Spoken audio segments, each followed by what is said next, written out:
Okay, good morning. Thank you all for being here today. Today's session will be focused on teaching, learning, and assessment. Okay, teaching, learning, and assessment. And before we start on teaching, learning, and assessment, just a little preview on why I'm doing this. The trainer's profile here is me that with the academic experience of 8 years plus, almost 10 years now, counting.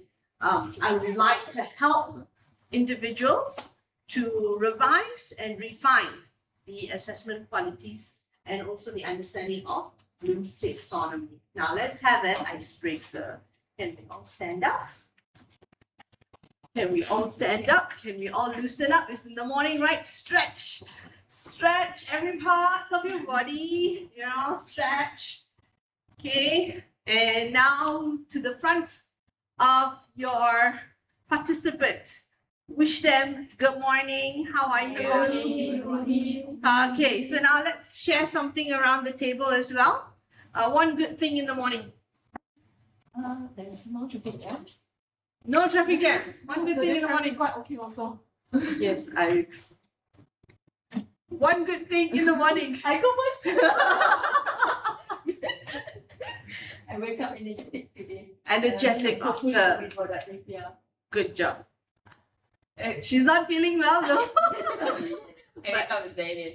I'm glad that you all are here. Okay, so now that we have stretched and we have reached, we have known a little bit of what our days is. Can we get to know what are the subjects that your opposite participants are teaching in a sense? I'm teaching for academic design department. I'm teaching drawing and painting, history, architecture and design, fundamental drawing, and CAP. Okay. How about Celine? I'm teaching biology 1, biology 2, studies year computer application. How about she just started, but she'll be teaching foundation, right? Oh, yeah, you forgot already hers. Okay, I'm a newborn here. She's a I'm newborn a here. newborn here, but I graduated and my expertise is psychology. Okay, I know we all can sit down. Chill ready. So icebreaking session is done. Okay, simple ground rules. Make sure your headphones are silent. Okay, participate. Let's have participation going, questions asking. All right, not just be standing here. And then I also want to make sure that we have the Teams group which you all are in. So all our materials, our slides, our notes, our worksheets are all in there. So make sure you have access to it. Be respectful for each other, and then avoid the 3R at all costs. All right, learning outcome for today. There are 4 important outcomes that I would like to impart on you before we go any further. The first one is understand and correctly apply Bloom's taxonomy across all six cognitive levels. All right. The second one is align your course outline with appropriate teaching and assessment activities. Fourth one, design a structural assessment blueprint that ensures balance and comprehensive coverage. And the last one is make sure that we develop consistency. Okay, consistency leads to quality that leads to any improvement that needs to be done. All right, so deliver assessment quality needs to be done. So today we will touch on all of this. So now, a warm-up session. Before we start, turn to that person in front of you. Ask them this question. What is the most confusing thing about writing an exam paper? Because all of us here have written some sort of exam paper or have assessed some sort of exam paper, or have vetted some sort of exam paper, right? So let's look around here and let's think about what is that most confusing thing about writing an exam paper. The level of difficulties, and then also the what type of questions that we are giving out. Whether it's MCQ, short answer, long answer, things like that also. So that's confusing, huh? Because you're not knowing. So how about Julie? So to me, the difficulty level for the both paper measure is almost identical. And the other confusing part will be I will like keep on reminding myself, not repeat exactly the same question within the 1 year time frame. Okay, so repetition of the question paper within the 1 year, we need to keep it on alert. How about you? Like for me, the most confusing thing maybe is to make sure like every questions, every assessment align to everything that we put in the paper. Yes, I think the most important thing is CLO. The assessment needs to be mapped to that particular CLO that we are doing, course learning outcome. Then, again, like you said, the level, the difficulties in which these questions have to be positioned, right? And then the third one is, I think filling out the blueprint is also one of those things that across the board we've been having issues with. And so all of these above things, by the end of this session, you'll be able to understand better, okay? And you'll be able to know how and what are the things that we do. Now, the journey is very simple for today. We just did our ice breaking and we'll continue with our theory and activity a little bit. All right, and then we'll go through the blooms. I'll give you a 15 minutes break. And then we will do the assessment mapping, blueprint, and then warm up. All right, for any feedbacks and so on. All right, so if you look here, every component of theory has a component that has activity. So be prepared to engage with one another, and we'll try to make this as smooth as possible. I promise you. All right, there will be 0 boring slides. All these slides are actually useful for you. All right, when we talk about Bloom's taxonomy, how many of you here sort of know what Bloom's taxonomy is and, who's that person who championed it or coined it? Any idea? Any idea who Bloom's taxonomy or who is it all about or what is it all about? Bloom's taxonomy is what? Taxonomy is about the cognitive, affective, and psychomotor. Okay, so Bloom's taxonomy is mostly focused on cognitive and it's also about the pyramid, the levels of difficulties in that. So why we need to look into this is we also need to understand that every level is connected with a verb. And these verbs are put in your course learning outcome to help you develop your program better. All right. Now, the person who coined this is none other than Benjamin Bloom. Okay. A man who changed the world through education. Psychology education mode is what we focus on. So he's an educator, very simple. What he said is all learners' objectives usually are the same. Or are they not same? Or are they harder than others? So he questioned these elements in. All right. Moving forward, he also used several years of research, right, to create a framework, the first framework that was created in 1956, okay, through Benjamin Bloom. All right, and then after that, what happened with all the framework that was created, he worked together with Anderson, Crawford, and then he updated it to 2021, and then it goes on updating the revised version of the verbs that are usually used. All right, so now there are about 180 plus countries that are using these particular methods. Okay, this Bloom's taxonomy pyramid. Okay, and it was first published in 1956. You may ask, wow, something that's published in 1956 now is 2026 and we're still using it. For your information, we are not using the 1956 framework. This 1956 framework was just a startup. Okay, a step into the current adaptation and improvement. All right, that is put forth. All right, okay, now there's 6 levels of understanding to the Bloom's taxonomy. Now, let's look a little further on 6 levels. Okay, 6 levels. Now, we have the low to high. And if you look at the pyramid, this particular upside down pyramid, you will see that I put the bottommost is remembering, right? And understanding, applying, analyze, evaluate, and creating. Now, when we look about remembering, what do we understand? When we match our CLO to remembering, what do we assume the students need to do? To be able to recall. What else? List down or to state Or something related to the subject. So list down or state. So they are recalling, they are listing down, maybe defining, they're naming certain things, okay? And it grows across the board. It can be for bio, it can be for design, it can be for psychology, you know. You can ask them to list down who is who. For design, you can ask them to list down, okay, what are the complementary colors? What are the primary colors? How do you merge them together? Things like that. So now, the second level, understanding, which is what?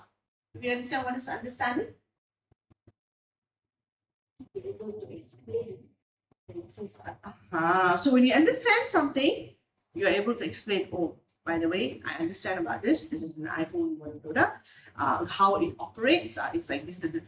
But the understanding comes from somewhere, right? So you need to understand something. So students normally will either classify, put them in groups, or summarize what they've read. So then we know. You give them an article or you give them a chapter and you say, go and read up on the Roman architecture history. And then you summarize the principles of Roman architectural history. That is actually understanding. You're asking them to summarize. How are they summarizing? Through their understanding. They can't just simply pluck it out of the air, right? Through their understanding.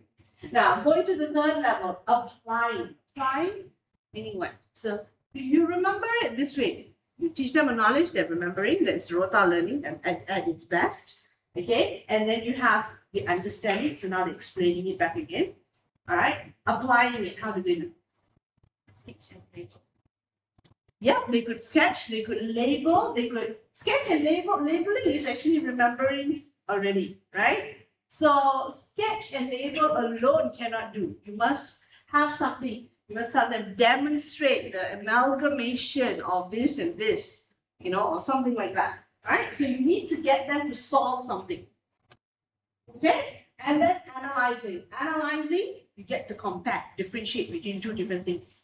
Right? And then evaluating is they get to defend, they get to judge. Evaluating mostly higher order thinking. All right, and it comes through maybe projects, experiments that they need to defend. They say, okay, this is my project, how I'm going to do it. Then you have critiques and judges. All right, panels that will give them questions so that they can defend their work. And creating is design, build, and invent. So they are designing, they're building, and invent. So now let me ask you a question. If you're a PhD student, what order of thinking do you think you'll apply most? Where? Yeah? Here? Fourth and sixth. Which one, Silly? Fourth and sixth. 5 and 6. Why?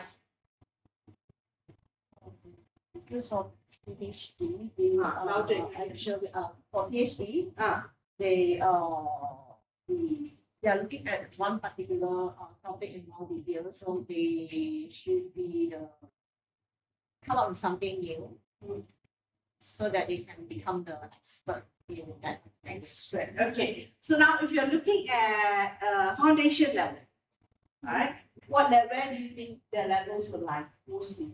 Understanding. Understanding. 1, 2, 3. 1, 2, 3. Correct. Foundation level would be 1, 2, 3. How about diploma level? 1, 2, 3, 4. 1, 2, 3, 4. Degree level? 1, 2, 3, 4. Here. Okay? In the middle section here. Alright? 1, 2, 3, we don't sort of ask them so many CLOs which are entailed in 1, 2, 3 because it is just listening and just telling, regurgitating what you've learned.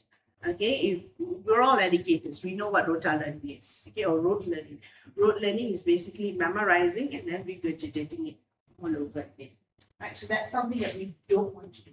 So how can we think of Bloom's in like everyday life? You know, you must realize that we don't use Bloom's just for education. We don't use it for teaching the students. Okay, in real life we also use it. Yeah, like I said, the level 1. When you say remember, it's memorizing road signs, highway. So imagine if you're driving a car, your first driver, that's your, 18 or 16, you take your driver's license? When did you take it? 17. 17. Okay. So at the age of 17, before you take your driver's license, what do you have to do? Do they immediately allow you to drive the car? What's the first thing you have to do? Theory class, yes. You need to understand why you go to theory class. The road signs. Road signs, yeah, right? All those weird bumping road signs. So we have to understand. So we remember these road signs first. Okay, so we remember the road signs, we memorize the road signs, so we know stop means it's a circle with an X and it's red. Okay, so we must remember this road sign first. That second order of thinking is explain why the light means stop. It means at this point we understand and we know why the light is red. Red means stop, yellow means what? Go faster. Yellow means what? Ready To stop. Green means go, correct or not? Alright? And then the third level of thinking is apply. So at this point, you already sit for your exam, right? And you're learning to drive the car. So at that point, your test drive, you must know how to apply your clutch and accelerator. Okay, when you are driving in the DMV, right? When you're driving the car with your, what do you call it? The teacher, okay?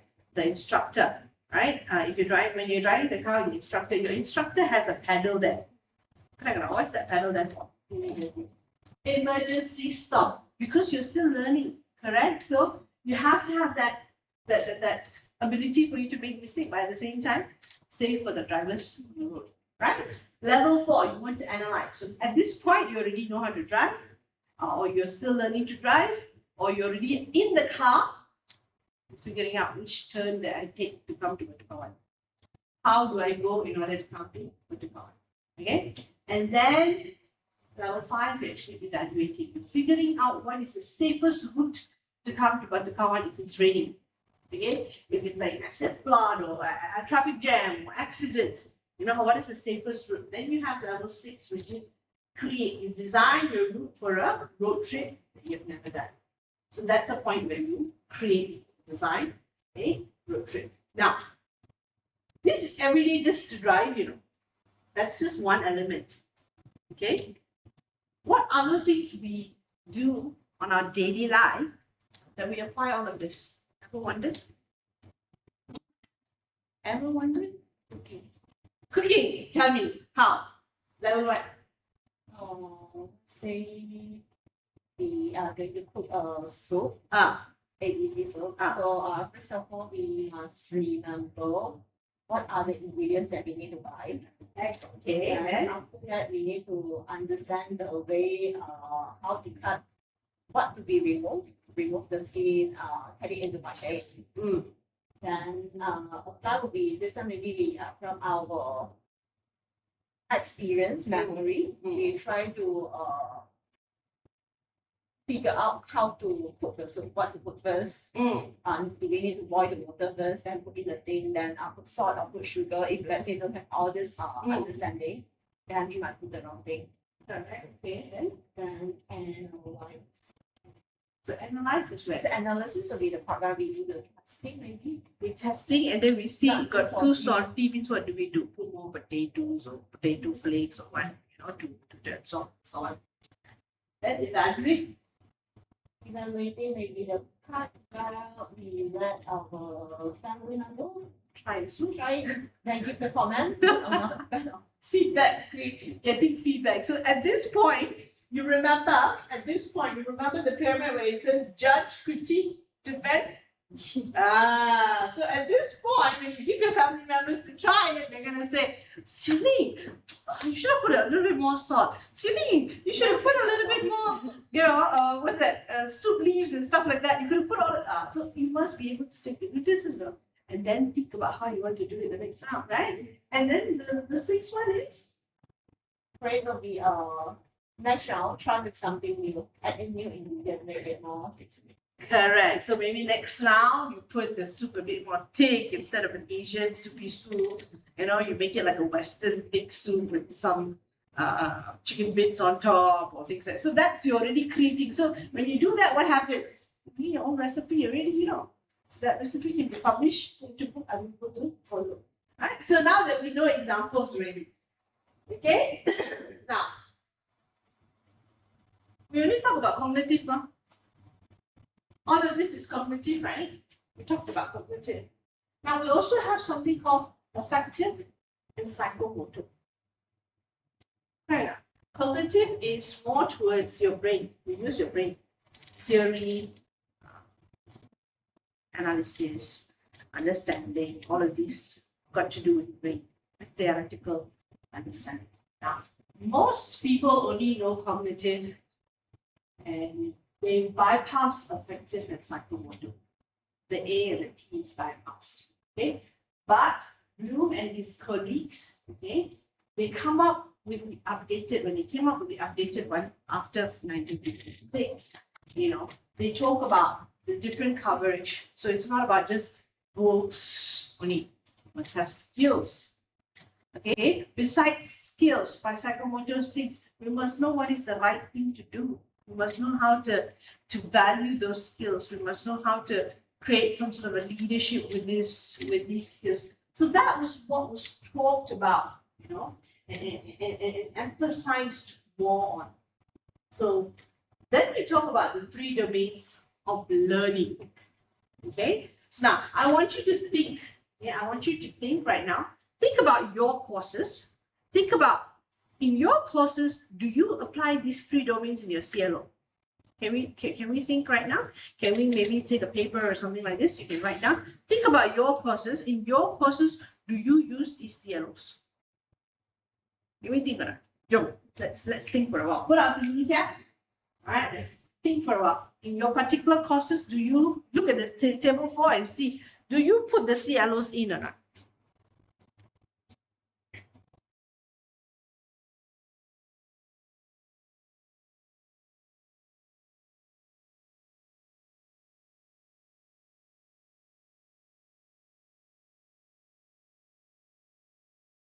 Okay.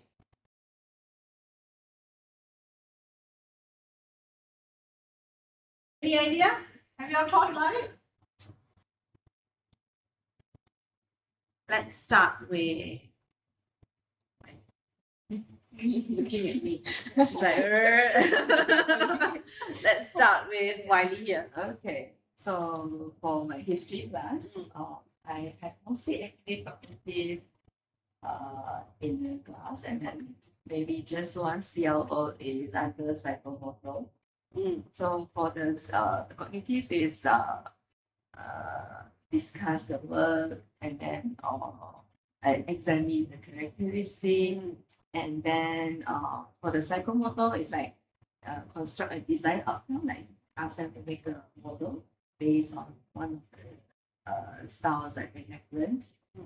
And then for the effective domain here, like a report, like writing a journal. So do you have an affective domain there? For history and history. So you have psychomotor, cognitive, and affective. Yeah. All 3, right? Yes. So history basically is covering all 3. It's talking about your theory. It's talking about how you evaluate the various levels of it. And then, of course, it's talking about psychomotor, you doing your hands, right? So when we look at these 3 different Bloom's map, we know cognitive is thinking, correct? It's more theoretical. So then we also know affective is more of feeling, understanding the value, the belief about the certain theoretical subjects and so on. Okay, so like for example, how do we analyze for affective? Like here, I put an example, right? Appreciating sustainability in material choice, developing professional design ethics. So in order to do this, they need to actually understand what is ethics.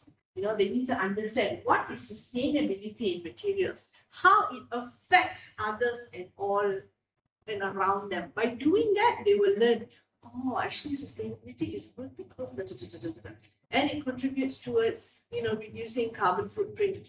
And then it also contributes towards what? It contributes towards the SDG goals. So the connection is made through all of these values and feelings that you will instill in them when they are finding for this information, right? And then psychomotor. Psychomotor here, you will see is more of operating, means you're doing something. You're building, it could be a model, it could even be like for swimming. What could the psychomotor be? Lab session, right? Yes, lab session, experiments where they need to set up and they need to do, experiments and so on, right? So these are the things that we apply during our analysis of CLO, right? So now we're going to go focus a little bit more on the cognitive domain, the domain number 1. It's got to do with thinking, what students know, what students do about the knowledge. So that's kind of important what students know and what students do about the knowledge. Okay, so Priya, okay, let's talk about when you think of cognitive domain, what's the first thing that comes to your mind? When you think about cognitive domain, what's the first thing that comes?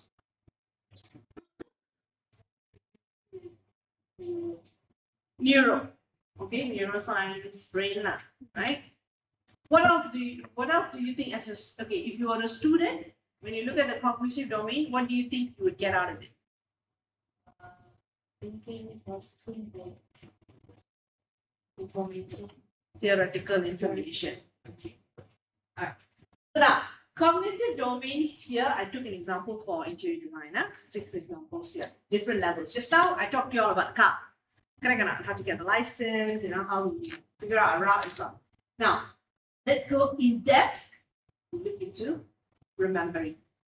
The bottom stage, remembering. So, when we remember something, you are asking the students to do what? For example, name 6 design principles. Right? Principles of design, POD. So, like line, right? Emphasis, and so on. So, they're going to name. But this could be an MCQ question. Why? Because it's the first level. Later, I'll explain to you why it's an MCQ question. Now, second level here, understanding. So here we maybe ask, how natural light affects the mood. So by asking this, they need to understand what is natural light first. They need to understand the psychology of lighting in order to answer the question. Right? Now, apply. Here you say apply color theory to create mood boards in light. So here, right, you're saying apply what you have understood about lighting, colors into a mood board to create the ambience, right? And then on the fourth, they will say compare. You see, here the important words that we need to understand that playing such an important role is these words here. Name, explain, apply, compare, justify, okay, and design.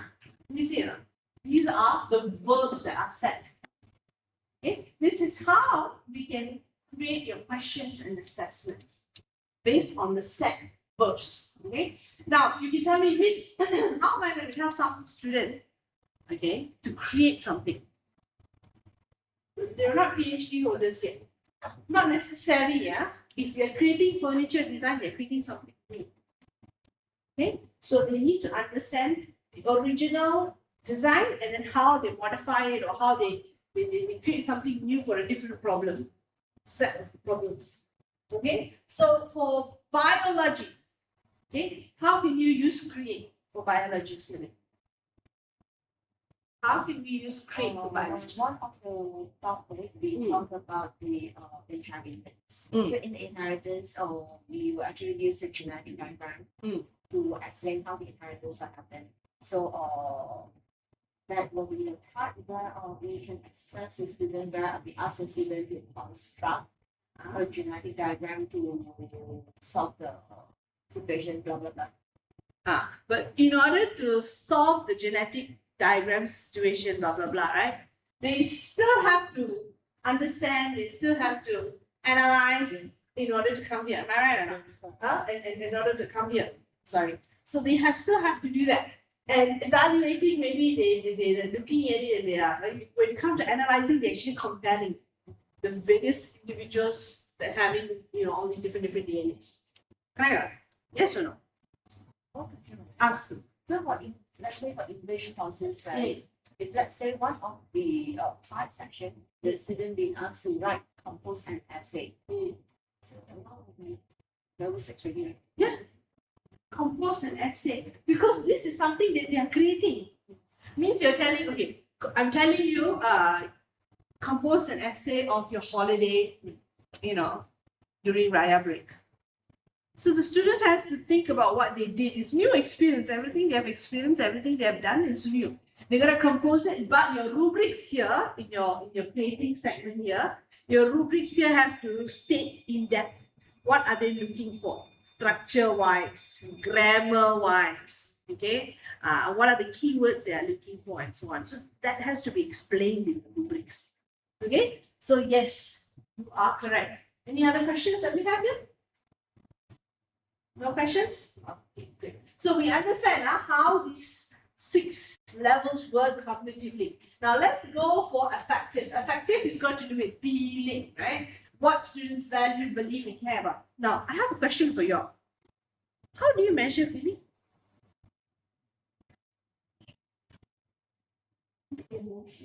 When I say, oh, I like, you know, when we tell when you tell your mom or parents or whoever, I love you 100%. How do you measure 100% of your love? So how do you measure the action? Means, does that mean that if I give you a house to stay and give you pocket money, that I love you? I mean, if you give your parents a house to stay and pocket money, does that mean that you love them? Not necessary. Not necessary, right? So how do you measure it? Okay. How do you measure it? So these are all the questions that we have, you know. So it's good to have these questions. Hopefully by the end of this slide, we will understand why, okay? It's good to have, because the most important thing is to understand how to measure them. Because when it comes to your theoretical elements, it is to understand how to measure. That's how we give points. That's how we mark, right? If we don't know how to measure it, measurable outcomes. When you see the course learning outcome, the aligned constructive course learning outcome, it talks about measurable outcomes. How do we measure these outcomes? Okay. Now, affective domain. Okay. Now, attribute matters. Okay. The domain of feeling, value, and professional identity. What is affective domain? Okay. Now, we know cognitive is got to do with thinking, right? Affective covers feeling. But how does it cover feeling? So, for example, it describes how students develop an attitude, all right, value, interest, professional identity over time. That is, here you're molding that student, you're giving that student an extra value. Maybe before this, they don't know what is sustainability. Okay? They don't know why we need to take care of the earth. They don't know why we need to use recyclable materials and why we are not using plastics and so on. So in designing an education, we need to turn the students into someone who care about something, care about, you know, a certain element. Here, I'm talking about sustainability so much because that is the core of ESG and SDG that we're talking about. So you allow the students to develop their own professional identity, all right, by doing so. Now, the 5 levels of affective domain, right? We have 5 levels here. Receiving, responding, valuing, organizing, and characterizing. Let's talk about level 1. Okay, what is level 1 here? Receiving, right? So receiving, it says, what is the keyword that I put there? Aware. Okay. So which means when you notice when a space feels uncomfortable to move through, you're aware. You're telling me, the student is aware and saying, oh, the lighting in this place, you know, creates SBS, sick building syndrome. So they are having the awareness, they know, okay, so they're receiving that information. Now responding, students react, participate, and engages. So here students react. So what happens? If C doesn't work, what do? Argue, okay, argue. So they actively ask questions. For us, sometimes it feels like arguing, but actually they're asking questions. They just don't know how to ask the question in a proper way because they haven't been taught how to ask the proper way. Correct, right? So in university or in college or whatever, we need to teach them how to properly answer the question. But that is correct. So they will react to it, right? And then you have valuing. Okay, what does valuing say? Students believe. The keyword here is belief, right? Beliefs shows commitment to value. So how do students show value in here? How do they do that? Give me an example. How do they do that?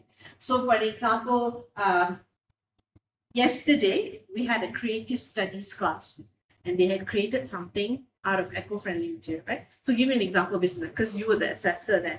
So, give an example on how did we instill this particular value? First of all, they choose recycled products, and then they did a few tries to solve the problem that actually they find out, and then they do the whole investigation.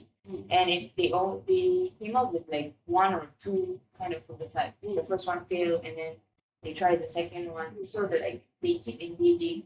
So it increased the value of their whole research and the final product. But besides that, that's all cognitive.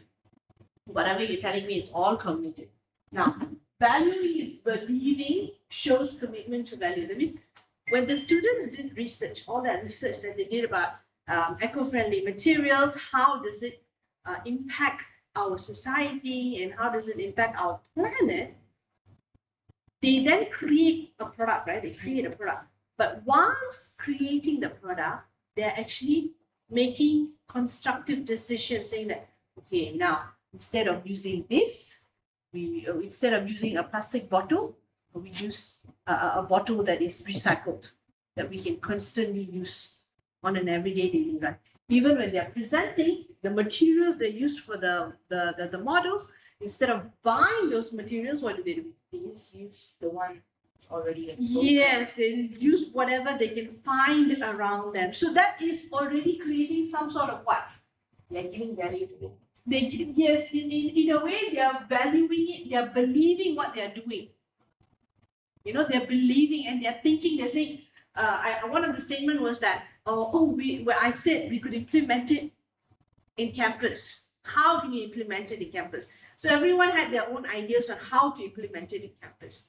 We could do this and we could create this and then, give them a coupon for every recycle items that they bring in and then give them free food. So it creates a very nice ecosystem of valuing and understanding.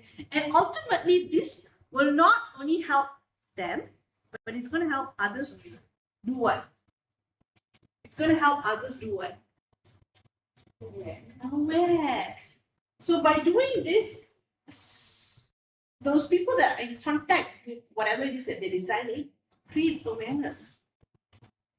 I feel like when you are thinking about this, like, isn't it like also evaluating? Like you are comparing some of the all other solutions is available there. So how do you? Okay, so evaluating. So evaluate, you can actually put a table and then you can evaluate, okay, this one and this one, how do we evaluate, right? Now, how do we do the valuing? It's the choices that you make in order to build the model. Like, for example, you said for history, right? For history, they're supposed to build model. Correct? They're supposed to build model historically, blah, blah, blah, blah. But if you had exposed them to sustainable design or vernacular design, which means they will have a little understanding, okay, of how to choose those sustainable materials. Correct? So when the outcome comes out, if they were to use this vernacular design base, it will come up with a model that is completely sustainable. The choices of the model, choices of materials that they've taken. So that shows that, I'm actually valuing. But then sometimes, once they finish our course, right, and you see them outside, are they going to be using recyclable bottle? How many of you here knows that in our school, students use plastic bottle? Compared to before. How many lecturers use plastic bottle? I haven't not seen any lecturers use plastic bottle. All of them use their own water. Recyclable water bottle. I'm talking about disposable plastic, Yeah. So we have to instill this on them. Now, organizing. As organizing here means the student integrates, builds, values a system. So, example, balancing aesthetics, cost, and ethics in everyday design decision. So here they're organizing. When you're doing a BQ, okay, when you're doing a bill of quantity, what are you doing? You're organizing it. Okay, you're looking at what is the cost. Okay, and how at the same time is it going to impact so much? How do we integrate the cost and also sustainability together? All right, and then characterizing. So you have integrates, and then you have lives characterizing. Okay, now characterizing is a bit different because becomes known as a designer who always champions human-centered. So how can you become known as a designer who always human champions? How? How can you do characterizing? This is actually you've gone through all the value, but you've built this particular student who has his own style, his own understanding of how the students want, creating an identity, almost a professional identity. That is what this effective does. It creates a professional identity. Like for design students, right? When they finish their final project, you know their style, what type of presentation board that they will do. You almost know what they will choose. Okay? But by doing so, they actually have an identity. They're creating their own personality. Okay? Understand now, Annie? Understand. Okay, so they're creating their own identity. So in retrospect, this is a little bit harder to implement than a cognitive or a psychomotor.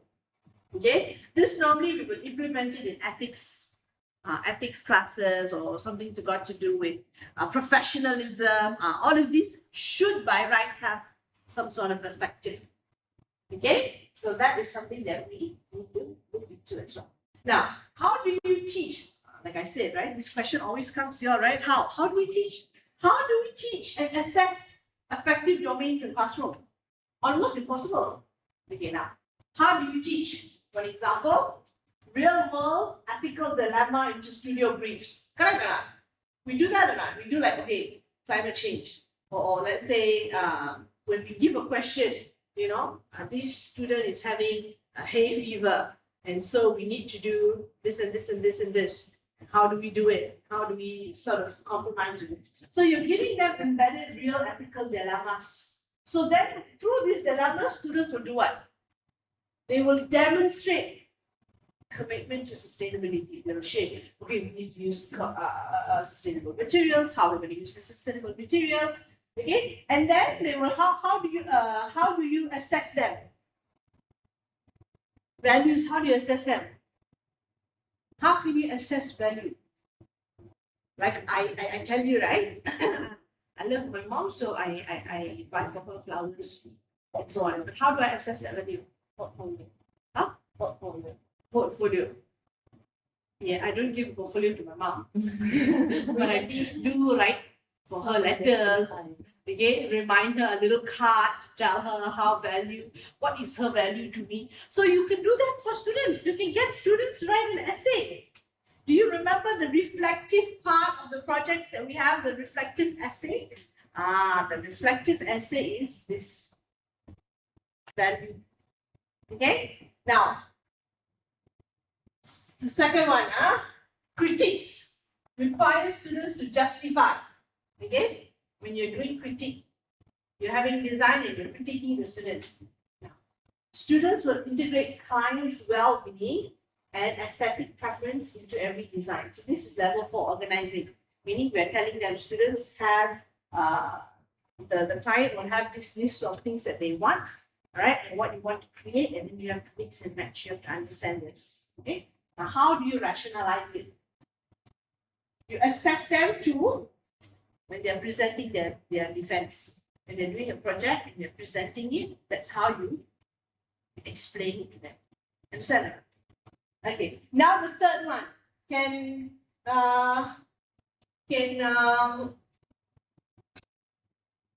Afifa explain the third one?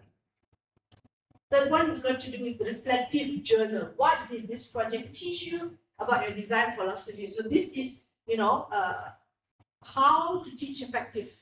Okay, so you teach them about what is a reflective journal and the philosophy of it. So how to write this effective CLO. Students will develop a personal design philosophy grounded in student-centered value. Okay, characterize. So when you ask them to develop a personal design philosophy, okay, verb, right? Develop philosophy, okay, in human-centered value. How will they develop? You see personal here? That is characterizing themselves. They're coming up with their own idea, their own development. But how can they do this? This is the CLO, but how can they do this? When you ask them to develop their own personal design philosophy, how can you do this assessment? Peer review, peer or self-assessment. That means right now, I'm telling FIFA, I'm telling Priya, we all have your CLOs. Now you're going to assess each other's CLOs. So by doing so, I'm actually creating some sort of affective domains in here. Right? Because you'll be reflecting how do you did your CLO? How did you come up with that final CLO? Why is it affecting the students? How can the students understand it? Yes, sir. It takes a while to digest. Okay. And lastly, invite industry guests. So for design, we have external EA, correct or not? External assessor. We have external assessor that comes, right? We want the external assessor to judge, critique. Okay, so the students have to defend their work, correct? Now, portfolio. We ask students to have portfolio. We ask students to have presentation board. Okay, all of these have to describe how they design their presentation board. What is the problem statement? Okay, and then they're going to present it. Okay, and then they're going to be critiqued. They need to just justify their project. Their project. Okay, so for science, it probably is similar to it. When they have done an experiment, what do you do, Sulu? You ask them to do what? Write down what is it? After they have done the experiment, I will ask them to prepare the lab report based on their observation, and they need to discuss their report. So they need to discuss. So when they're discussing, they're actually describing, okay, I'm putting this and I'm doing this because I believe this one will. Yeah. Okay. Domain. So receiving, responding, valuing, organizing, and characterizing. So I notice it exists. I engage with it. I believe in what I'm doing. Okay, I balance it with other values from understanding from others, and then this is who I am, the character of that student. Okay, understanding this is who I am when the student becomes a designer, right? So the growing commitment is actually an internal thing that we do. But small things we can do to assess this is like peer review, presentation, justification of presentation. Give us this problem solving, and defend your project. These are all the small things that we can do. Right? Now, before we go to the psychomotor slides, we will take 10-minute break. Okay, rest for a while, 10 minutes, loosen up a little bit. Okay, are we on time? Let's look at our schedule.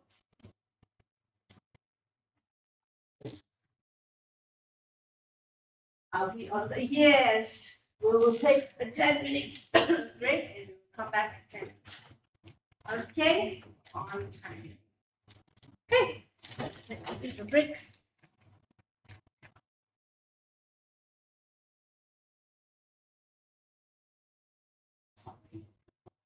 Okay, let's go. All right, so we already had a little discussion.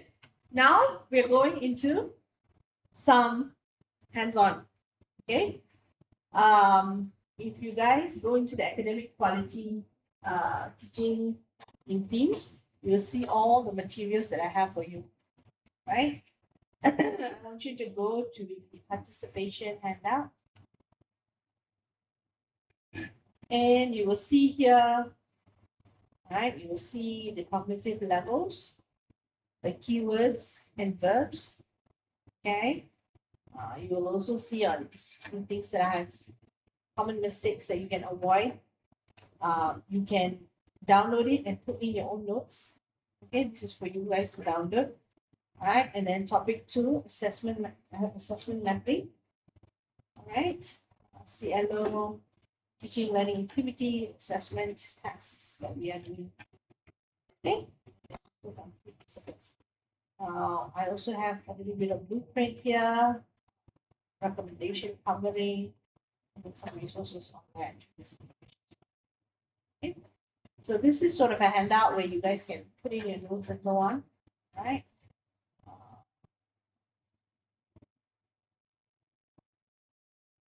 Then this is activity workshops that I want you to include. You all can download it. Okay. Activity workshop.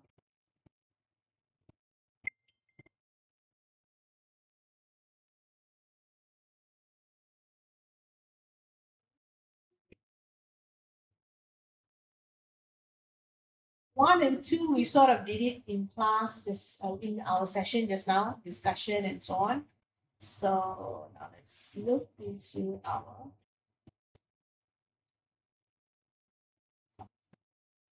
Okay. All right, so we stopped here. All right. Now we're going to talk about cycle. Not cycle yet. Okay. When you think about psychomotor, what's the first thing that comes into your mind? Hands, right? Anything to do with the hands. It's like most of our nurses probably have a lot of psychomotor skills. The first thing when a kid is born and grows up, the first stage, crawling, and then what happens? Motor skills. Rolling, crawling, rolling, then after when they could stand, be able to put in the square, circle, psychomotor. Now, when we talk about psychomotor skills, there are 5 ones. Right? About psychomotor skills. 5 ones. All right, so we have imitation, we have manipulation, okay, and we have imitation, manipulation, and precision. Okay, so we have imitation, manipulation, precision, articulation, and neutrality. A lot of issues and and so on. Okay, now how do we assess or how do we extend this psychomotor taxonomy to higher education or higher level? So when we talk about vocational school, what is vocational school? Technical, right? Skill-based, right? Skill-based, correct, right? Okay. What are the industries that are predominantly skill-based? Automotive.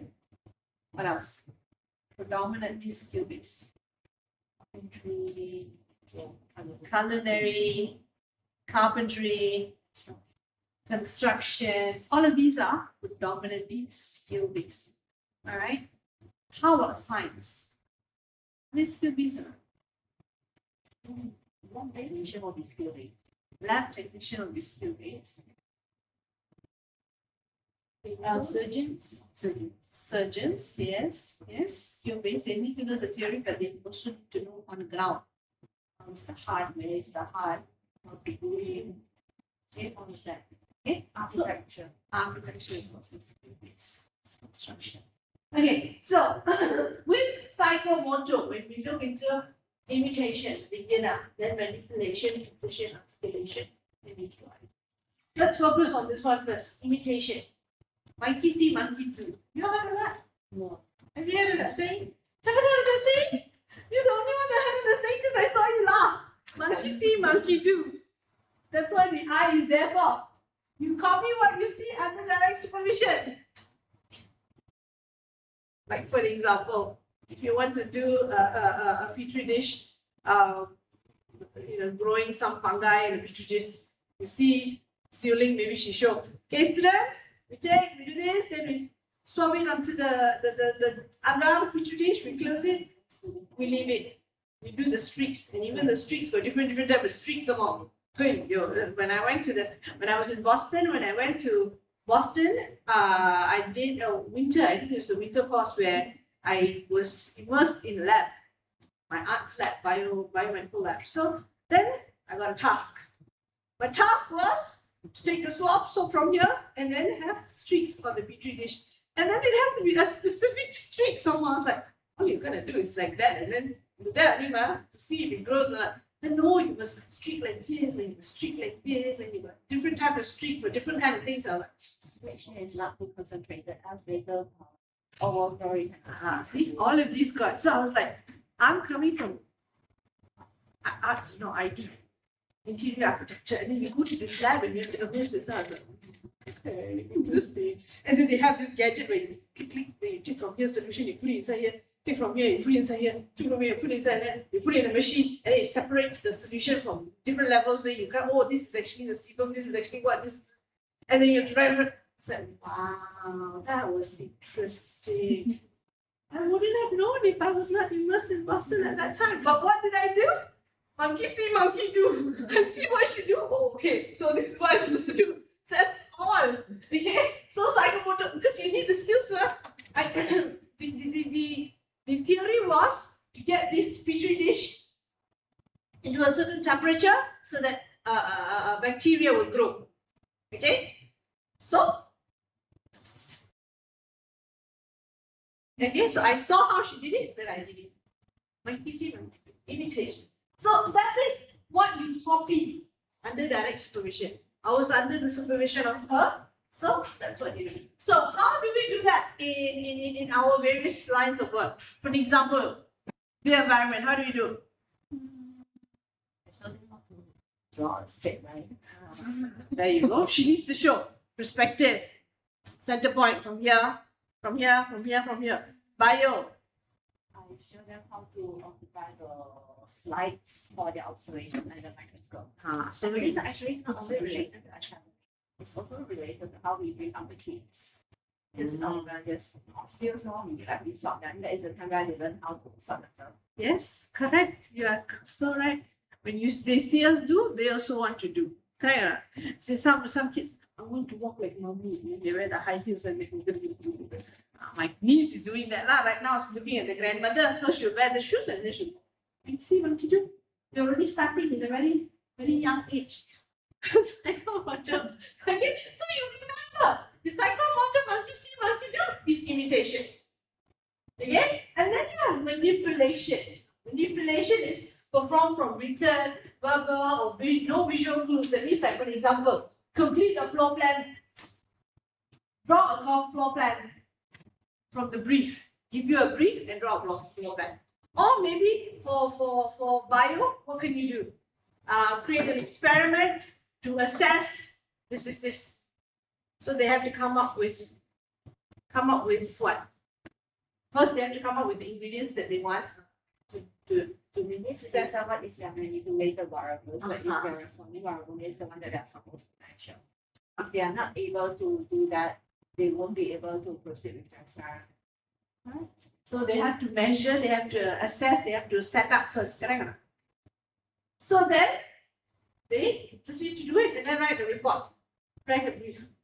Okay, so it's the manipulation of certain things, variables, and so on. So for design, floor plan. So this could be exercise that you're giving them to draw. AutoCAD. Correct or not? AutoCAD, you say, draw a floor plan, 8 by 8, or 80 meters square, or 80 square feet. Can you figure out how to do the arrangement and all that? Alright? Precision. accurately with speed and control. It comes to precision. That means you set out and measured elevation, drawing with correct scales and lighting. You're giving them in-depth instruction. So, like for bio, or physics or what, you tell, okay, you want to measure this solution, this much. And then the rest you can sort of develop yourself. But accuracy has to be there because in their report, when they're doing the hypothesis, when they're listing down the ingredients and the amount of ingredients, what did they measure, must have accuracy or not? Yes. Okay. So then we talk about articulation. Articulation is what? How are you articulating? How are you proficient in that level? Okay. So here you combine skills in sequence and smooth integration. So you need to integrate them together, right? For example, move fluidly from one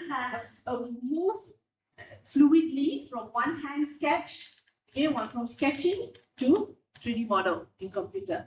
All right, and then from 3D model to computer to presentation board. Like for IB, we have you sketch, right? We start with sketching, and then we teach them software, right? So that's when they start building their 3D models. Then after that, what do we do? Present your material board, maybe a model, a mock model and stuff like that. So that is under articulation. Okay. Now, neutralization. Here, you're actually expert level, right? Expert level as in you're automatically, consciously mastering this. So, for example, produce a complete design proposal across all media in time studio session. So this one, you're already expert. In this sense, you're like, okay, you need to produce something. Time level is given, you need to produce, you need to create something. Or you say, expert level, you to carve out a furniture design, okay, in 1 week. And make sure the furniture is, you can use it, is usability, is functionality, all needs to be there. So you need to create something. So meaning, from novice, someone who monkey see, monkey do, all the way to you get feedback, you get accuracy, you develop, become expert. All right, psychomotor skills are like that. From not knowing anything to knowing exactly what it is that you want and how you want to do it. Okay, so all these fields like construction, carpentry, culinary, all of these are skills that you do not know. When you come into the program, are you supposed to know? No. When the parents will ask us, my kid doesn't know science or my kid doesn't know how to draw, is it okay? Of course, okay. Right? Because we're going to teach them. We're going to use this. Obviously, we're not going to use one subject, all of it got. No. It will range differently because sketching is the first one. So sketching course, this you will have sketching course, right? And then maybe when it comes to the final presentation with the models and all that in Studio 4, maybe you have this, neutralization. So it depends which level, which courses are at. So that's important to understand. Okay, psychomotor domain in design teaching, you cannot teach craft through lectures. If I want to show you how to build a table, I cannot say, okay, so first we put this wood there, then we lay this wood on top, then I cannot lecture you on how. I can lecture you on safety, okay? I can lecture you on materials before we actually go into the class and immerse ourselves, okay? Psychomotor, you cannot lecture a lot, all right? So, for an example, a student who can explain SketchUp normally is a student who cannot use it. So if I can tell you, oh, you go to 3D Max and you click here, then you just use that 3D Max. All right. But when you give me the laptop for me to use 3D Max, I may not know how to use it all. I know the content, I know the theoretical part of it, but I do not know the actual where to find the tools and so on. Correct or not? So even in the lab, like let's say I'm going to Siu Ling's lab, okay? I was like, okay, Siu Ling, teach me I'm going to go to your lab because I think I can do your experiment better. For example, for lab microscope, I can just say student, go and get a lab microscope. Then you, if I didn't show them the proper way, they won't be able to know how to operate it. And then they won't be able to do it. Correct. So you need to show, you need to let them know how to use and then get the observation. A good example, if I went to the, when I was in Boston lab, if I did not know how to do the streaking, I would just simply go circle and then mess up my experiment. Penetrate the agar. Jelly, Yeah. yes. After that, I couldn't eat agar-agar already. Different times you cannot eat. I know, but still, the ingredient is agar. Oh, They have more chemicals. After that, I cannot look at agar the same way I look at agar. Every time now, when we go to the shop and I look at the agar, I look and see got mold or not. I look at the surface and that got any, like, you know, because that's how they were trained. They were trained to look at the agar. Is it smooth? Is there some fuzz? So I keep on looking at all of these things and I look at the jelly and wait, got any experience. Okay, when you see, you do, you validate, and then it's a whole different level. Anyway, coming back. So hand skills, you need to give them the hand skills, you need to teach them the digital skills, you need to teach them the spatial crafting skills. Now, skills comes in various ways. It's not just doing and then that's it. Software is also skills. You're moving the mouse, correct? Spatial crafting skills, that means presentation board, construction board, model, mock model, all of these are skills, psychomotor skills. It's just at which level they will have to be put in. Like for an example, if you're talking about hand skills, you're talking about lettering, cutting styles, and then you're talking about measuring, okay, how to use the proper drafting table and all. And then you have maybe time sketches. You time them on sketches or you build these skills in class. Right? Then when we talk about digital skills, SketchUp, AutoCAD, these are all software skills, right? Bio have any software skills or not? Right now, do you know that we have digital skills for experiments? Yes. You know that? But other than that, I just remember we got the bioinformatic tools where the student they can put in let's say they try to download the DNA sequences or protein sequences from the gene bank. Then by using the tools, bioinformatic tools, they can do the comparison to see how similar they are. So the source is out there, outsourced. They need to do that comparison, right? Sometimes in the past, we didn't have all of this. Even when we do the gene sequencing, the AG, whatever connection, we need to do it to see how it works. In school, you do the sequence, you actually build the sequence up. I don't know if you're still doing right. They build the sequence up to get a better understanding of how it works. Okay, so you need to have quizzes or practical tests. That's where practicum becomes very important to check this. All right, and then you have your spatial. That means measuring spatial documentation, presentation board, teaching how to do the layout, construction board, okay, material board, all of this is under there. Now, physically assessment, how do you do it? You assess the presentation board or you assess the physical material board. Okay, how do they lay it out? What is it when they're doing this, all of this?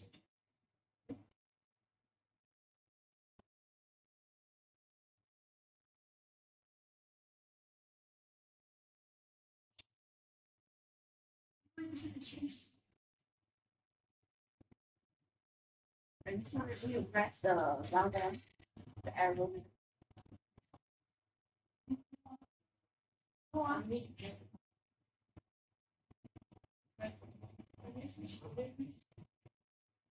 No. Okay, so now the complete learner, all of these domains need to be present. You need to apply them. So for program leaders, okay, you all need to understand that when you're doing the mapping, the PLO, CLO mapping, you must check these domains all are there, right? Do we have a cognitive, do we have affective, do we have psychomotor domains? Okay, how many percent of cognitive domains do we have? How many percent of affective domains do we have? How many percent of psychomotor domains we have? Why is it important to do that percentage to understand? Because then we know our particular course, is it skill-based or it is knowledge-based, theoretical based. Okay, so when the EA or an auditor comes and tell you, so this program of yours, can you explain to me more? So you can say, oh, first semester, second semester, third semester.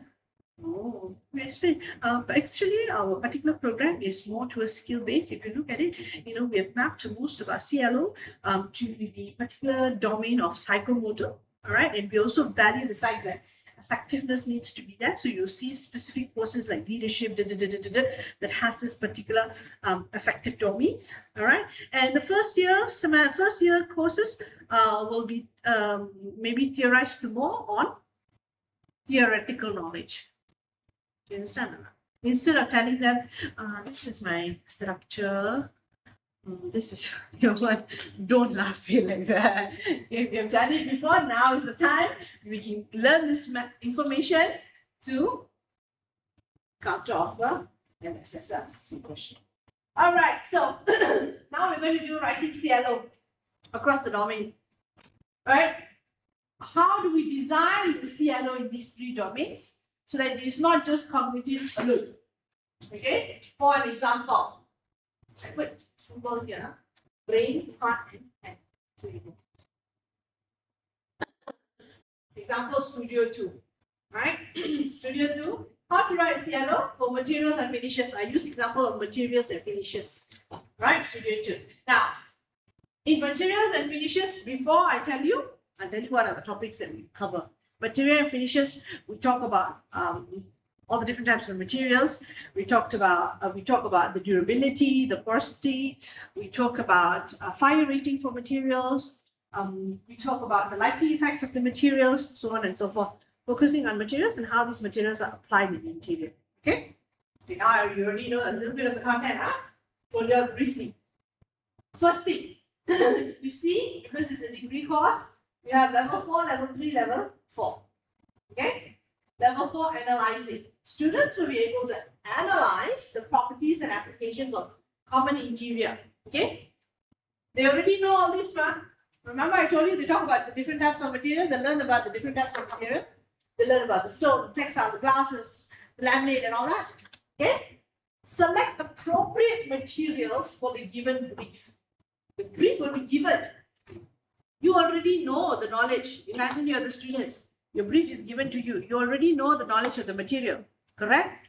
You are required to analyze these materials, right? Now, what an assessment could be if you are setting a long answer question, okay? Your assessment could be, can you justify material selection with reference to durability and aesthetic costs? So when you're doing this, what you're telling your students are actually analyzing, okay, stone. What is the durability of stone?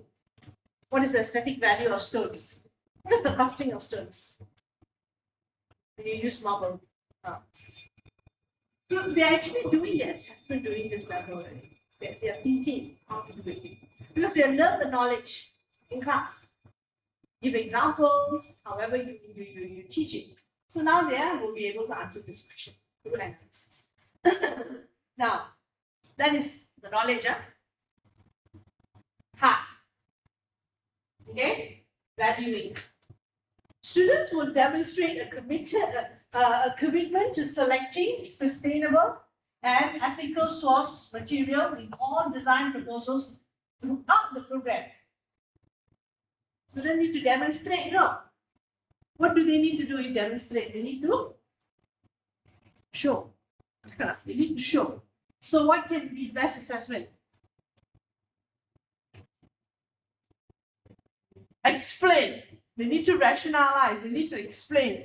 What is the reasoning behind why do we need to be sustainable?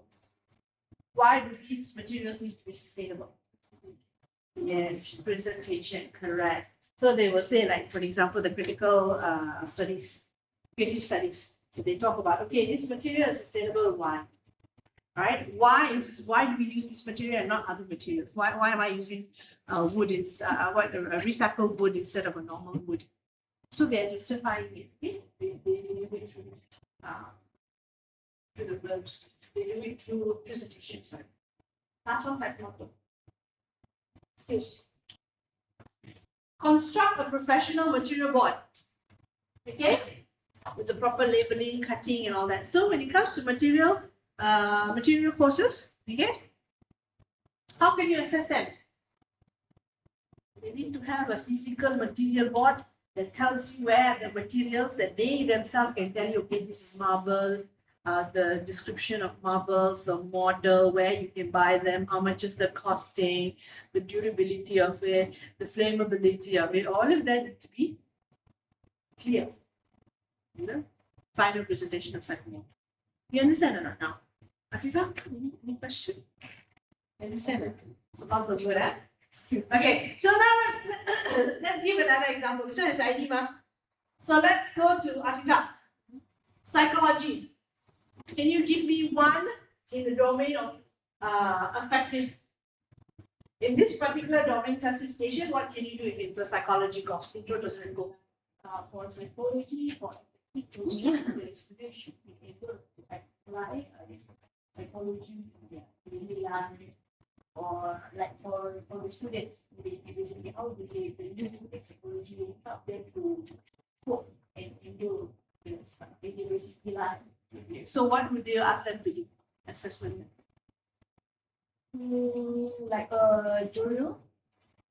Yeah, journal could also be because they're reflecting on it. Yes, they're rationalizing and they're reflecting on it. Correct. Good. Okay. So for Wiley, example maybe for psychomotor in one of your courses.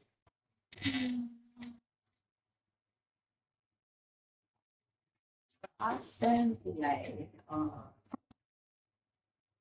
do a documentation open for applicant. Like ask them to like I given them like a site and they'll be able to produce a set of documentation.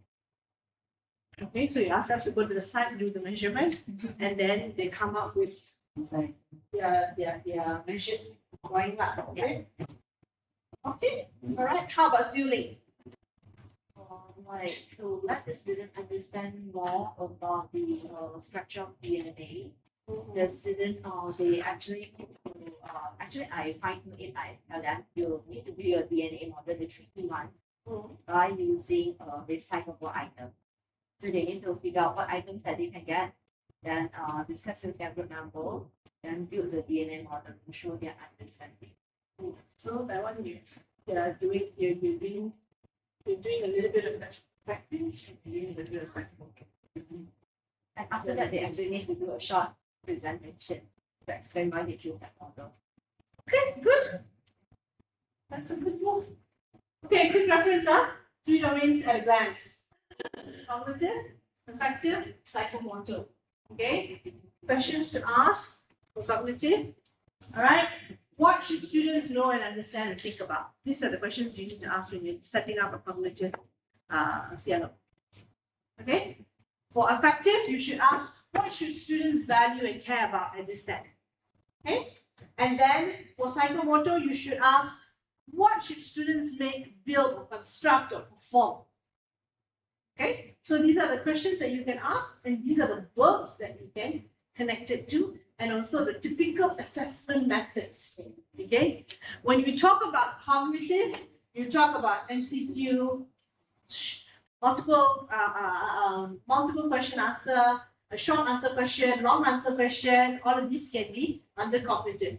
Affective, it needs to be something that is a reflection, a journal, an essay, all of these self-assessment, all of these can be affective. Now, psychomotor, something that they need to build, something they need to show.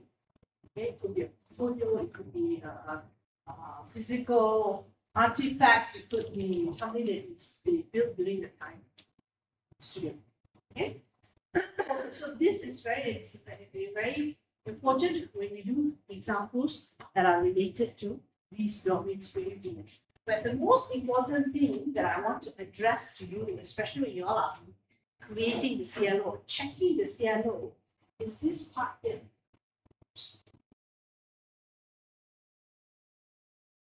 This part here.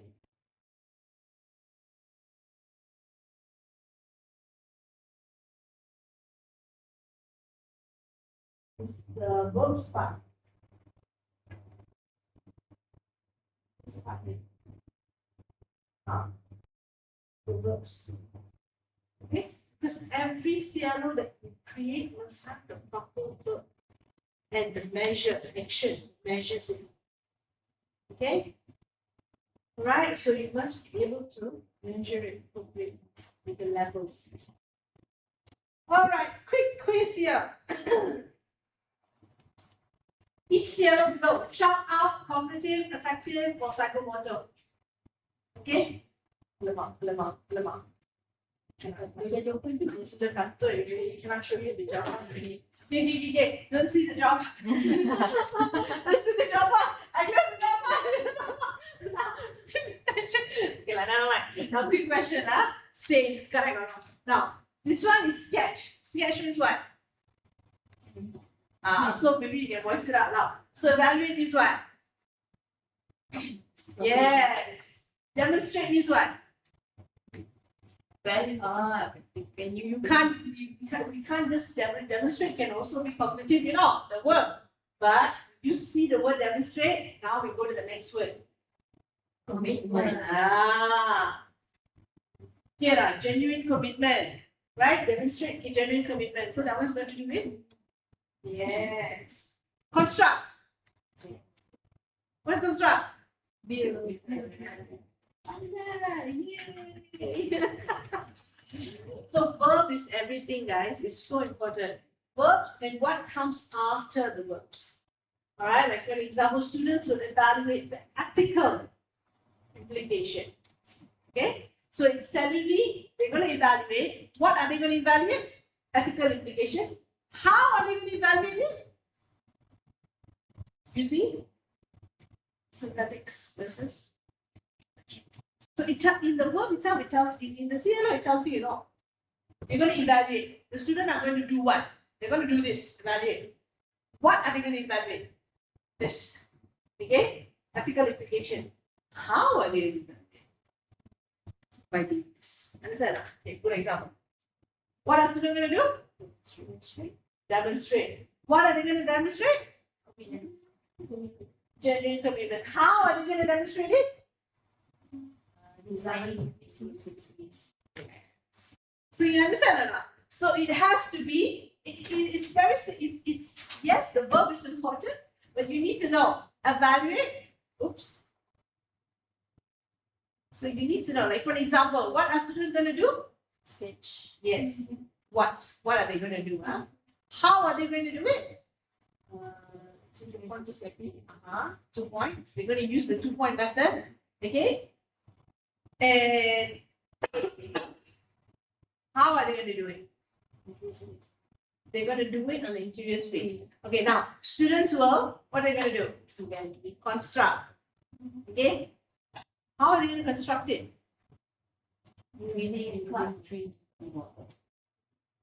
Or what are they going to construct? Correct. So they're going to use the 3D model and then what they're going to do is they're going to use a bedroom model to construct a bedroom model. Do you understand? This question needs to be there. Okay? Now the verb is everything. You change the verb, you completely change your teaching methods. You completely change your teaching outcomes. You completely change your assessment plan. So you cannot say, oh, we would like to change the verb, but then the assessment stays the same. Can or not? Can we change something from demonstrate to construct, but the assessment stays still the same? Essay. Can or not? No. Unless it's the English, then we can. But others cannot. How do you show? So you see, if you see, I will say understand or no. It is not a say no, it's a wish. Correct. It's a wish. Okay, so before, okay, now students will know the principles of interior design. No. How do I assess no? Is no a verb? No, cannot. So how do you better do this? Students will be able to analyze spatial proportion in residential spaces. Okay. For example, students will understand color theory. Understand color theory. But most of us here must have this understand, huh? Okay. Students will understand color theory. Students will be able to apply color theory. Now, students will be aware of materials used in construction. What's the best way to do it? So we'll be able to evaluate materials and Yes, they need to evaluate. Okay, now we have already said this. And I'll go back to our very first slide. No one asked me any question on this. Tell me what's the mistake here.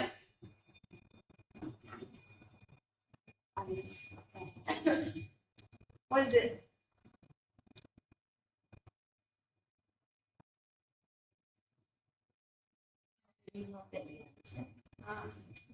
How do you know they understand?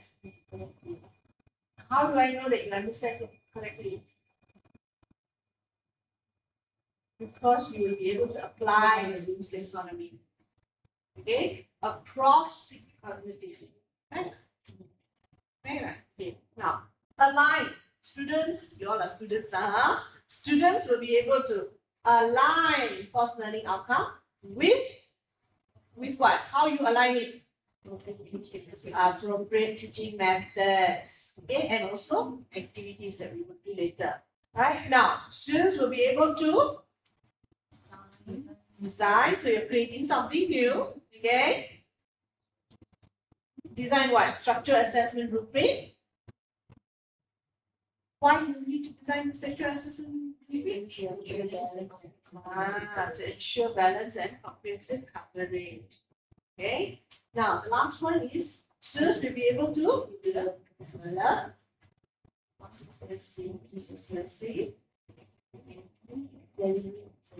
across. Yes, so that means you are developing. What are you developing? Consistent academic delivery, okay, and also assessment. Where are you developing this? Across all your courses. Do you understand? All right, now let's say now you're developed. Which CLO is it? When we look at develop, which CLO is it? Look at the work. We have the worksheet, right? I give you all the worksheet, right? Look at the worksheet. Now develop. Which CLO is it? You remember the worksheet? Develop. Which CLO? Look at the worksheet. The worksheet that you have. Which CLO? Which level? Not CLO. Which level? Develop is which level? Huh? Create. Develop is create. Okay, so which level is it? 6. 6. Okay, so cognitive 6. All right, now how about design? 6. 6 is all. Level 6. Okay, how about okay, now here align course, outline, outcome with appropriate teaching and assessment. How do you align it?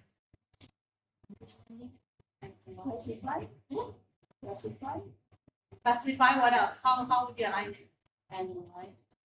Analyze, correct. You need to analyze in order to align it, right? Understand? So you need to understand and everything, and then you need to analyze, right? Then understand. How about understand? Level 2, right? Because the first few slides that I taught you is for you to understand what is a taxonomy, what is blue, how to apply it, and then you are now analyzing your CLO, right? You are in number 2. Okay, right now you are doing the analysis. CLO, correct? Yep. Analyzing good reference. Okay, you're analyzing it. All right, you're able to analyze it. You're able to understand the verbs. Okay, this is like your Bloom's taxonomy cheat sheet. You have it in your worksheet. All right, I think it's worksheet 3B. All right, so here you have remembering, understanding, applying, analyzing, evaluating, creating, and then of course you have your verbs. This is most important thing here. Whatever you have here, you can go and check. if your current CLO does not carry the correct verb, what do we do?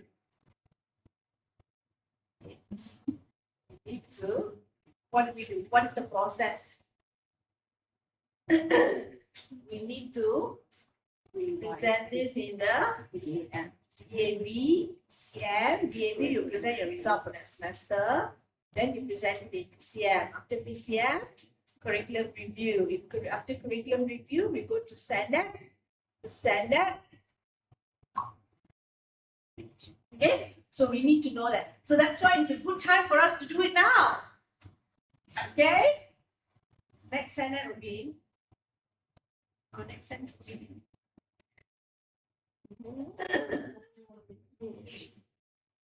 Okay, but we won't submit to do it. All right, quick challenge. Can you spot what's wrong? Can you spot what's wrong? Yeah, is understand a verb. It's not right. I cannot use it. So when I had my learning outcome, I cannot use understand verb. So what am I supposed to use here? Remember my learning outcome? So what can I use here? What can I use here, guys? What can I use here? Can I use understand? So what can we use here? Explain. Okay. We can explain the correct Rule 6 taxonomy method. Okay, all 6 cognitive levels. Okay.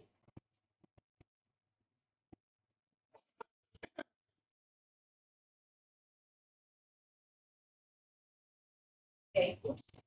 Now, CLO2, students will remember the color wheel by end of semester. How do we just remember? How you assess remembering? Remembering color wheel is not using the color wheel. Okay? You can't just say remember. How do I assess remembering? Can I assess remembering? How do you assess remembering? Students will be able to use the color wheel. Then that means there is an outcome, means they're using the color wheel something. Now, CLO3 students will be able to create a 3D model. Yeah, they will create how they create using material. And they need to understand as well the budget from it. Okay? Understand? But here is a bit tricky because we have know, create, understand, all 3. 3 verbs in one CLO. Know, create, understand, split this. Okay? All right, activity 1, let's do this. Now let's go into your particular CLOs. Okay? Worksheet number 1, your CLOs. Can we rewrite the CLO? Let's work in groups. Group of 2.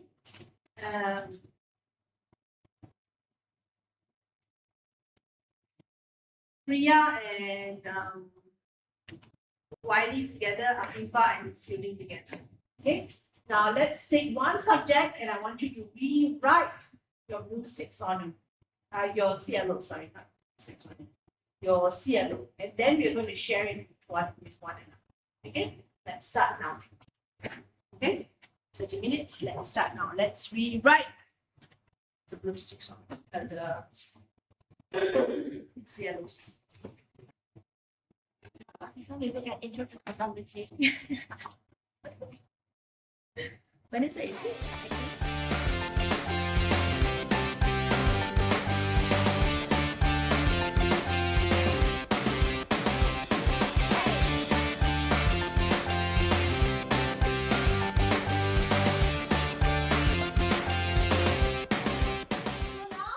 You are in the first station. Monkey see, monkey do. Where is this invitation? You are here. Monkey see, monkey do. But what you're doing right now, you are manipulating it. But in the beginner version, because you understand, you monkey see, monkey do already, ma. You already do for one semester, correct? So in your DAB, you're manipulating it. You understand another process. So even if it's not just education, it's not just that we are getting the students to study. We ourselves are using this actually. Monkey see, monkey do, right? Like you said, correct. Now, after that, you'll be able to think, right? You'll be able to manipulate certain things. You'll be able to change the verbs here and there. But all of these are based on instructions that you want the students to do, how you want them to assess. Then later on, maybe you are given some precision, accuracy. Okay, you want to make sure that it's either really, really accurate or not. Then at this stage, you'll be able to articulate, means you'll be able to teach your next peer to say, hey, by the way, this is how you do it. So that person will go through the same process again. Will do it, da, da, da, da. By the time you come here, you already know already, you're expert already. So when you're coming here, you can teach other people to go through the same process. I need to go from monkey to Homo sapien. Okay, and then go to human. Okay, so evolution. It's a part of evolution. Okay, all right. Where are the other members of our team?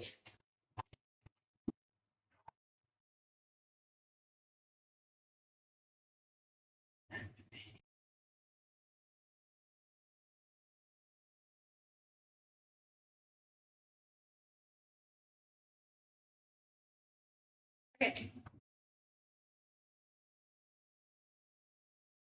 So all of this we have done. Now let's go to blueprint, our last topic. Blueprint development. Okay. Now there are a few things that we need to understand when we're doing assessment method. Okay. First, we need to know our PLOs. Correct? Just now, activity, we all find out what our PLOs is. Because through our CLOs, we understand our PLOs. Correct? Then we do our assessment. Right? So before I go any further, Afifa is here. Okay. Where is her? Yeah, she's in the restroom. She got emergency break. Okay, we're gonna start doing our second segment assessment. Okay. Okay. GPS. Think of it as GPS. Your CLO need to align with the teaching that you do, need to be aligned with the assessment that you make. Clear? You can't just simply blindly go somewhere. You need to plan the route. You need to make sure it's aligned. Okay? So for an example, the matrix is very simple. Your CLO here, okay? In your course outline, you have teaching activities. You have, right? So you know based on this CLO, you'll be doing this. And then in your table 4, you have assessment task, assessment method. You have enough. This CLO 1 map to assignment 1, assignment 2, do work. Then you have the alignment one. That's how you check. It is aligned, like let's say you analyze, teach and create, and you give them exercise in studio, and then your assessment is first assessment, you do spatial planning. Because you teach them, you analyze them. You teach them the topic and give them exercise, then now they can do them something. And so, CLO2, apply color theory to scheme. Right? Now, apply color theory, they're asking you to apply. You're only lecturing them. Apply is what CLO? What level? Apply. Okay? Now you're giving them lecture and mood board workshop. You're giving them cognitive mood board. Okay? Psychomotor. But then when you assess, you only assess cognitive. MCQs and MCQ tests cognitive. And you only recall. The test is recall only. How is this possible? Cannot. If this level is 4, then you are teaching you are teaching cognitive and psychomotor. Why you only assess the cognitive? Mana the psychomotor? Do you understand? And also, your cognitive is only recall, not apply. You understand? Okay, now create a 3D model in SketchUp. You got SketchUp sessions, means you're teaching them how to create. Okay, your final project is a 3D model.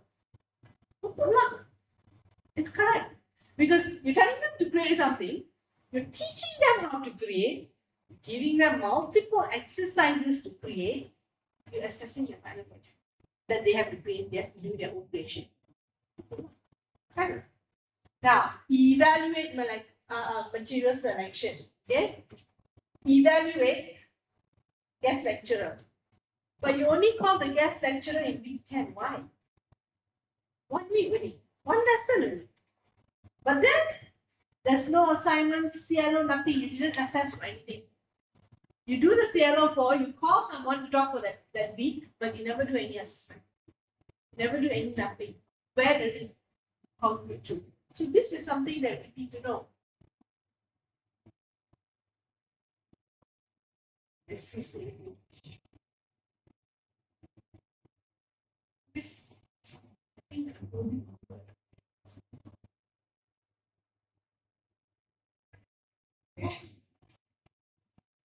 Yeah. Now, 5 golden rules. We need to know when we're doing assessment. Every CLO must be assessed, cannot be orphaned. Okay? No sheep should be left behind. If you have 4 CLO, assuming that these 4 CLOs are sheep, and these 4 sheep will be matched. Okay? Assessment must be matched to Bloom's level. Okay? And then teaching must prepare students for what you test. Feeling better? Okay. And then vary the format across assessment. So give multiple different formats. Okay? And then weightage. Weightage reflects on the importance. If your CLO is more of psychomotor skills, so your rubric should also reflect psychomotor skills. It cannot reflect cognitive skills. That means it's not balanced. Okay? So build an assessment map right now. So now you already did the course outcome just now, right? The course SALO. Now I want you to go to your course learning map. I want you to look at the course learning map. I want you to reflect and see, is it the right assessment methods used? Or is it the wrong assessment methods used? Let's look at that ad hoc right now so that we can better understand, is it the right one or the wrong one, and how do you match it? Okay? And then the next topic will be blueprint. Because the most biggest gist of it is understanding the CLO, the PLO, and also the psychomotor, the affective, and cognitive. Okay? So look into your assessment method now. Check. Correct or wrong? You remember one CLO, one assessment method. Right? So please check, is it one assessment method?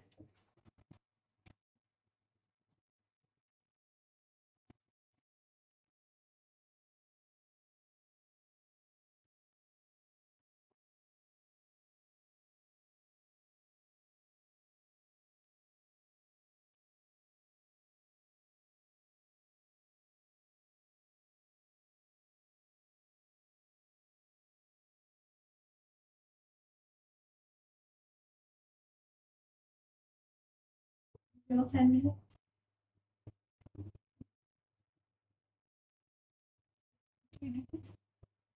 Okay.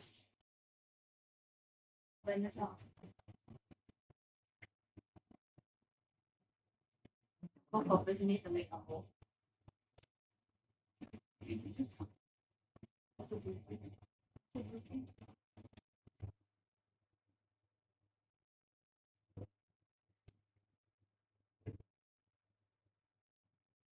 Okay. Now let's go to blueprint. Why does blueprint form even exist?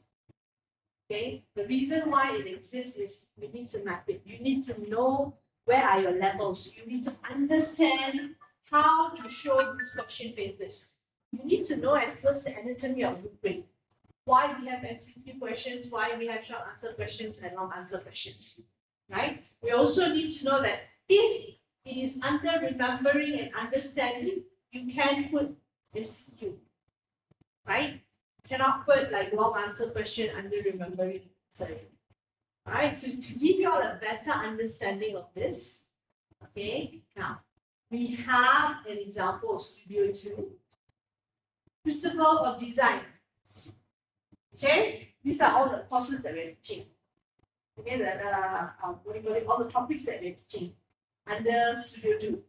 Right? Principles cognitive, recalling. So you need MCQ questions. Okay? Theory of color theory, application, you need to understand if they know how to apply it. So long answer question. Okay? Materials and finishes will be analyzed because they need to understand the material, what type of materials, okay, where to apply it and so on. Lighting design could be short answer question, no problem. Alright, 3D modeling. If you see, you have medium and high here. Okay? Portfolio, press, you have high. Because portfolio is something they're creating from scratch. Okay? So that is high. But for year 2, to have them do this level at a year 2, this is only studio 2 one. Yeah. So for studio comprehensive or something like that, if you give them a higher level, should be fine. Okay, but it has to be project based for studio. Okay. Now this is the difficulty benchmark for you all to understand.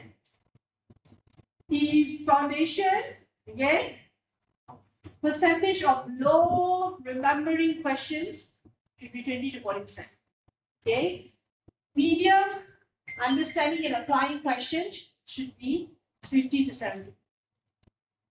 Alright, and high analyze evaluate question should be only between 5 to 15, not a lot, 5 to 15%.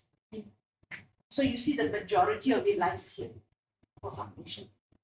For diploma, on the other hand, first and second year, the majority of it lies here. So, how do you understand if it's a first year, second year? You look at the table 4. Okay? Now, for degree, you see, majority of it lies here and here. Postgraduate, most of it lies here, here only. They try to put 0 on the lower number because you're supposed to know access all of this. That's why in postgraduate. So this is like a blueprint that you don't need to follow. Okay? Now, complete the total raw step by step. How do you, for an example, okay, the most common question asked, number 1, the topics. What about the topics? Okay, you need to look at each topics. You need to understand. Are the weightage given for topics correct? Okay. Is CLO want all of the topics? Or it is just 4 topics? Or just 6 topics? Number 2, find all the medium topics, find all the hard topics. Okay. Number 3, you need to sit down and you need to analyze. How do you do you need to identify the analyze, evaluate, the creating topics. Which are the topics that involve these 3 levels? Okay. And then you want to compare benchmark. You need to have a benchmark with the program that you've done before. Right? Most common blueprint mistakes that we do all the time. Okay? We put the wrong verb. And we never follow. Blueprint topic should follow table 4 topics. If your table 4 topic is different from your blueprint topic, immediately wrong already. Okay, no matter how long your topic is, how short, it must be there. Okay? And you need to map 1 CLO to 1 assessment. Okay? Don't try to double map. Alright? And then you need to know your percentage as well. Right? The columns of percentage. If your foundation, how many percent should be medium, how many percent should be high. Now, lastly is the percentage for degree. If you need to adjust, you find the middle point, you need to also find the middle point. You yourself should have this for each of your course. If your foundation course, you should have in your blueprint. Do you understand that? Okay, so this is a must that you have to do. Okay. All right, common mistakes. Now, our last activity, and I think after the last activity, we can adjourn as well. All right, now I want you to go to your worksheet. I want you all to look at how do you map your blueprint. Before you submit your blueprint, this is an activity that you want to submit to me, but before you submit to me, I want you to look at these 2 criteria. Okay? Criteria number 1, make sure the header is there for your blueprint, your form that you have in your drive. Okay? Every topic should be in the row. No double mapping. Make sure your questions are correctly formatted. If you want to have the level of question behind your blueprint, also can. Okay? Write Bloom's column. Make sure your Bloom's taxonomy columns are properly mapped. Okay? A total row should be complete. You should have a check. How many percent, how many percent, how many percent? And total is 100%. Sometimes some of you have 110. Don't know where. 10 marks, special marks. And it needs to be dated and signed. Okay? So that's sort of your checklist. Center. Okay? Blueprint. So let's do our blueprint right now. Okay, now that we are back.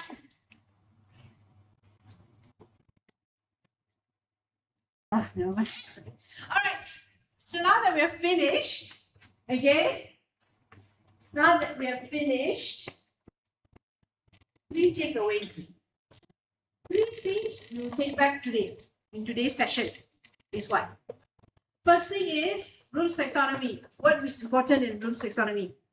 Verbs, okay? You can tell it out loud, you can shout it, no problem. Okay? Now, the second thing is assessment plan. What is important in your assessment plan?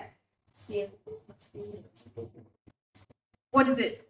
Mapping. Yes, the mapping. The CLO must be packed together. You must make sure you look at this before you fix your exam. Okay, your questions and so on. The last one is blueprint. What do we understand in this? Difficulty and for the level. Yes, the percentage. So when you all looked into your blueprint just now, you all figured out, right, where you all missed. Some of you have like 30%, but you all have more than 30% for that particular question, right? The MCQ question is very, very heavy, but it's not supposed to be heavy, right? It's supposed to be a certain percentage only. Then you have to have your short answer question and your long answer question. It has to be there. So you need to be clear on what we do. That's why when someone comes and asks you, Siu Ling, can you show me your blueprint? You need to show me the blueprint, but at the same time, when we ask you a question, you must be able to answer. You must say, actually, no, this is the mapping that I've done. I'm following this mapping, 20, 30, 40. And then based on this mapping, this is how I set my questions. And if you look at the table 4, these questions are actually reflected in my blueprint. And if you can see the topic in my blueprint, then showing and telling is important for us educators because we ourselves need to plan before we teach. If we don't plan and we teach, it will be it will be everywhere. We need to plan and teach. Okay? We need to plan and teach. Oops. All right, before you go, answer this. One thing I learned today, and I will use in my next exam paper. I already know who to go to. Start from here. One thing that you learned today that you will use in exam paper. So from today training, I'm not aware about the Bloom taxonomy level. So for the coming semester, when I plan for my exam paper, I will try to make sure that my question matching with the correct Bloom level. Okay. So one question that you still have. What is the one thing that you're unclear? You still need to you still need to go in depth. You have anything? Maybe at the revising the CLO, how to map it properly with the different domains. So you're unclear of how to revise it, is it? But you know how to revise it. Okay. How about you? One thing you learned today that you will use in your next. One thing I learned today that I will use in my next paper is to make sure that each question of the difficulty of the questions is correctly follows the mapping and the difficulty of the question. That's the one thing that you one questions I thought to have more details and you need to actually go dive deep, right? Okay. 4 hours is not enough to dive deep. 4 hours is for you to knowledge, to know how to do it. Right. Then you need to go ahead like she said, monkey see, monkey do. Then later you need to manipulate, and then you need to actually evaluate. Correct. So Priya, tell me one thing you have learned today. Everything is learned. Something is new for you. Everything Okay, new. understood. And then the question is like, again, when I need to do the CLO, I will definitely have a lot of questions. And the blueprint part, that I need to scale the marks correctly. Yes. So it's not too heavy for the students for a easy subject, and it's not too light when it comes to a bit harder. How about you? I think they got more understanding on the different domains. On the cognitive, effective, and psychological, that's the one that I think you can really see the difference between all of them.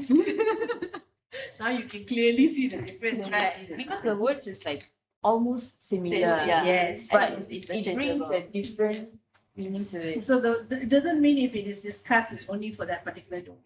Could be for a different domain. So construct doesn't mean it's just for that domain. It was like more domains also, right? So we have to understand that. One question that you would have, that you still have, I still you still need to. Same Similar as you saying reasoning that. as Okay. you write So that. later we will have another session to grill you how to Go in depth. go in depth about it. Here, this today is a lot of knowledge. Okay, so your learning packet, all of this should be in your Teams, right? All of these documents, blah blah blah, all of it in Teams. So please, get your information from Teams. Please sign out your attendance list when you leave, and your feedback form as well. All right. Any questions so far for me before we leave? No questions. So on behalf of myself, I would like to thank you all. And hopefully in the coming semesters, when we look into your assessment methods and we look into your blueprint, you have a better picture on how you set these assessments. The most important thing when it comes to education is you must be willing to learn new things. And learning is a leverage for all of you. Okay? It's your superpower as an educator, because that's the superpower that you will be able to give it to your student. Just make it or break it. Okay? Just give it. All right, so relax and go on for your next segment of your day.